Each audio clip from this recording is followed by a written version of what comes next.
최악의 상황으로 치닫는 중남미 국가 엘살바도르. 가난과 폭력의 사슬을 끊기 위해 대통령이 특단의 조치를 취했는데요.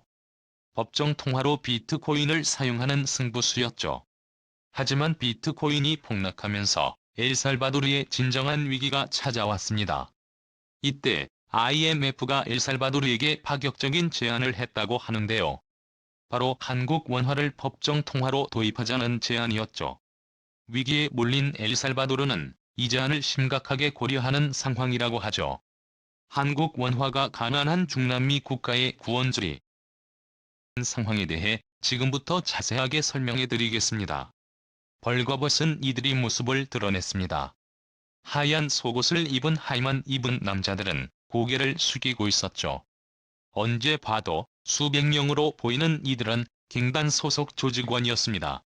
이들에게는 공통적으로 문신이 새겨져 있었습니다.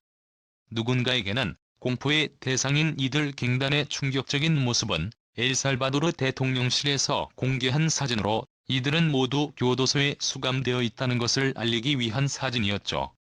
중앙아메리카에 위치한 고만 소국 엘살바도르. 이 지역은 최근 극심한 빈곤과 폭력에 노출되어 있습니다. 전체 국민의 1%가 갱단 소속이라고 할 정도로 삶에 지친 이들 주민들은 폭력 조직에 가담하는 것이 일상이라고 할 정도인데요.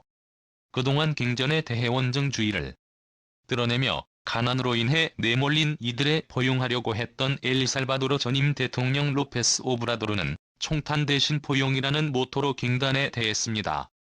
그 결과로 끊임없는 피가 흘러내렸습니다.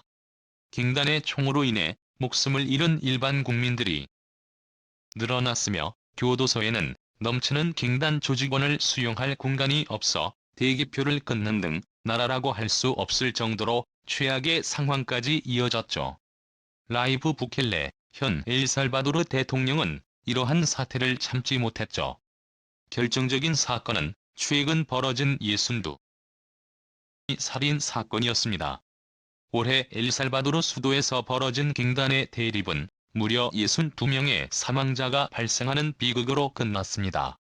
부켈리 대통령은 이를 보다 못해 갱단과의 전쟁을 선포하며 이들의 존재를 말살하는 데 온 힘을 모으겠다고 발표했죠.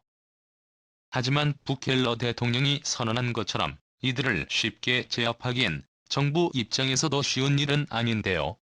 갱단은 마약 유통을 통해 막대한 부와 무기를 수집했고 이제 갱단 조직은 가난한 엘살바도르인들에게 부를 약속하며 갱단에 협조할 경우 막대한 보상금을 받을 수 있다고 유혹했죠.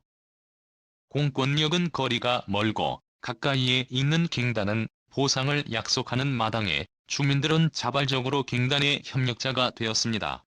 결국 이들 주민까지 잡아들이지 않고는 범죄 조직을 근절하는 것은 불가능에 가깝죠. 현재 엘살바도르에는 손에 꼽히는 조직력을 갖춘 두 조직이 있습니다. 마라 살바트루차라는 조직과 바리 58이라는 조직이죠. 엘살바도르 대통령의 선전포고에 이들 조직은 코웃음을 치며 조직을 근절하는 것은 그 누가 봐도 불가능할 것이라며 국회를 대통령을 비웃는 일까지 서슴지 않았죠. 그러나 박근혜 대통령은 경찰과 군대 조직을 동원 유명 갱단 외에도 중소조직으로 알려진 갱단 조직원들을 일망타진하는 성과를 거두며 576명에 이르는 갱단원들을 전격 체포말로 고치는 것이 아닌 행동으로 실천했습니다. 조직원들은 그러나 피해 복수를 며 대통령 권력의 위협을 아끼지 않았고 이들의 협력자들은 정권은 물론이고 재계에 이르기까지 다수 인사와 근절하는 것 자체가 불가능할 정도로 엘살바도르는 최악의 상태입니다. 사실 엘살바도르가 처음부터 이렇게 심각했던 나라는 아닙니다. 중남미 국가들 가운데서 산업적으로 성과도 있었던 국가였는데요. 이 국가가 급속도로 몰락한 이유는 바로 군부 독재입니다. 300년간 스페인의 지배를 받은 엘살바도르는 국보 호세 마티아스 델가도의 저항을 시작으로 독립의 기치를 높였고 결국 스페인으로부터 독립하는 성과를 거두게 됩니다.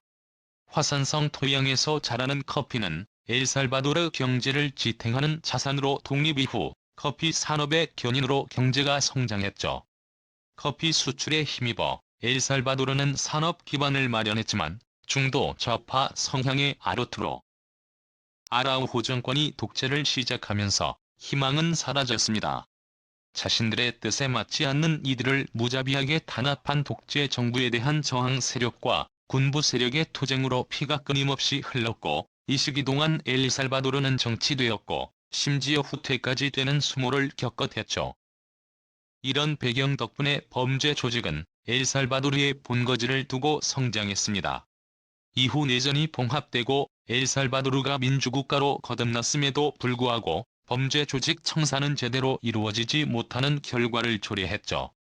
많은 엘살바도르인들은 모든 분쟁을 종식하고 범죄 조직을 청산할 강력한 대통령을 원했습니다.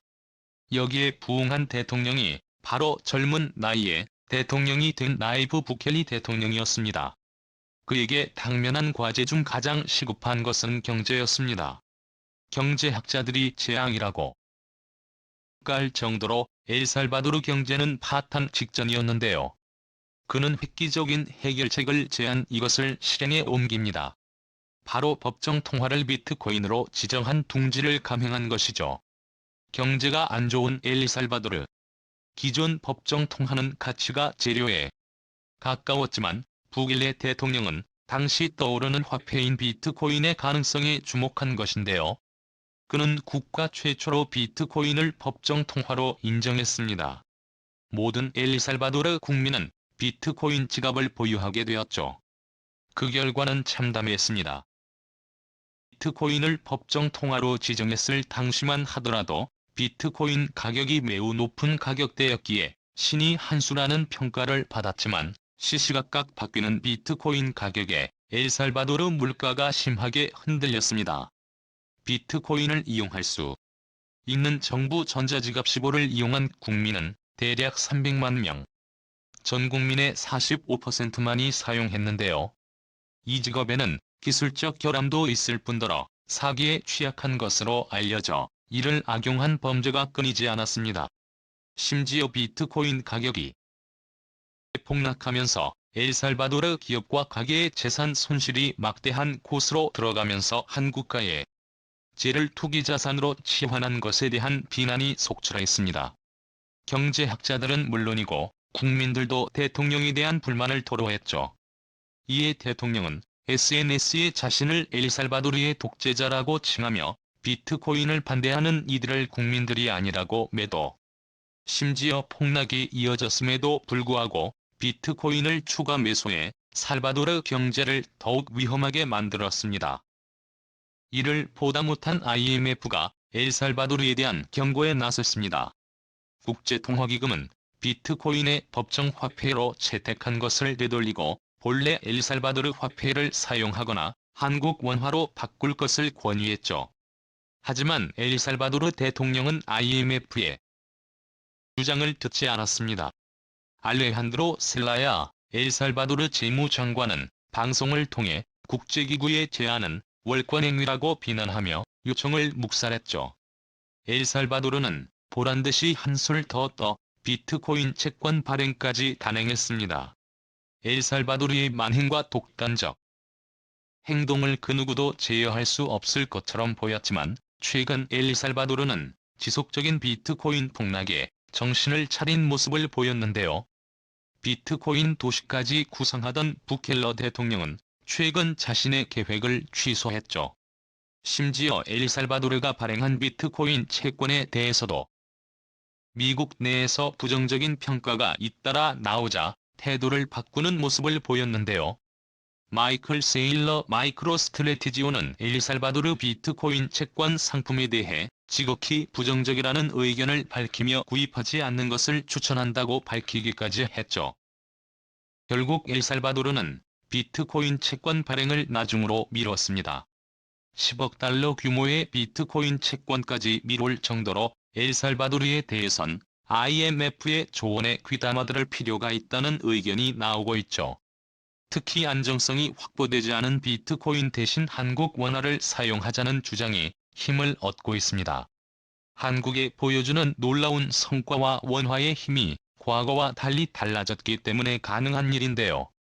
특히 IMF의 지원을 받고 경제 파산 위기에서 힘을 모아 세계 10대 선진국으로 발돋움한 한국을 IMF에선 고평가하고 있는데요. IMF가 엘살바도르에게 한국 원화를 이야기한 것은 이런 배경이 있기 때문입니다. 현재 한국은 부정할 수 없는 글로벌 경제대국이며 무역 선진국입니다. 2010년 기준 국내 총생산 1조 6천억 달러, 교역의 9,083억 달러로 각각 세계 10위와 9위에 해당하는 수준이죠.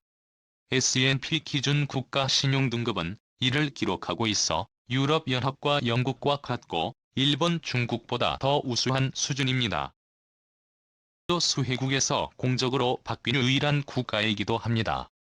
국제사회에서 영향력을 넓히고 있는 원화를 다른 국가가 통화로 채택하는 것은 절대 이상한 일이 아니죠. 경제적 위상 외에도 IMF가 엘살바도르에게 원화를 제안한 것은 실질적인 도 있습니다. 현재 여러 국가에게서 대량의 부채를 지고 있는 엘살바도르는 비트코인 도입 이전 암묵적으로 달러를 통화로 사용하고 있었습니다마는 자신들이 달러로 묶여있는 엘살바도르가 마약 원화로 법정 통화를 채택한다면 달러 원에 해당하는 차이만큼 환율 차익을 얻을 수 있어 엘살바도르가 빚을 갚는 데 유리해집니다. 환차익만큼은 빚을 갚는 데 사용할 수 있다는 점은 한시라도 빨리 빚을 갚아야 하는 엘살바도르 입장에서 원화로 법정 화폐를 도입하는 것에 매력을 느끼게 해주었죠.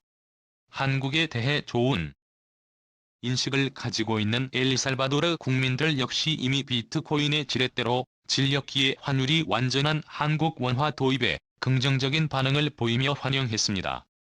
비트코인보다 안정적이면서 환차익을 얻을 수 있는 원화 IMF도 고금 상황에서 엘살바도르는 이를 진지하게 검토하고 있다고 합니다. 엘살바도르와 기술 협력을 하면서 인연이 있었던 대한민국은 이번 기회로 통화 영토가 늘어나게 된 셈이죠. 대통령의 잘못된 선택으로 고통을 받은 엘살바도르 국민 대한국 통화 도입으로 이들의 고통이 사라지길 기원하며 한때 부를 누렸던 엘살바도르의 영광이 한국 통화를 통해 다시 찾아오기를 기원해봅니다. 시청해줘서 감사합니다. 대한민국 만세.